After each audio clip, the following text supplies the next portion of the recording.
શિવરાત્રીની અંદર આ ભૂલ તમે ક્યારેય ન કરતા. કઈ વસ્તુ? તો કે શિવજીને કદમના પુષ્પ, અનાર, કેતકી, કેવડો આ પુષ્પ અર્પણ નહીં કરતા. શિવજીને ખાસ કરીને બીલીપત્ર તમે જ્યારે ચડાવતા હોય ત્યારે સીધું નહીં ચડાવવાનું, બીલીપત્રને પકડવાનું સીધું અને ચડાવવાનું ઊંધું. આ વસ્તુનું યાદ રાખવાનું.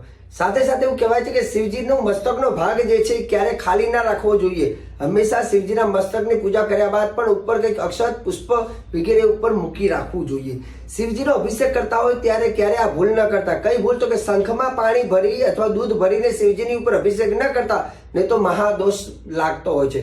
શિવજીની પૂજા કરતા હોય ત્યારે પણ એવું કહેવાય છે કે વિના ભસ્મ ત્રિપુરેણ વિના રુદ્રાક્ષમાલયા પૂજો તો અભિ મહાદેવો નસ્યા તસ્ય ફલપ્રદ.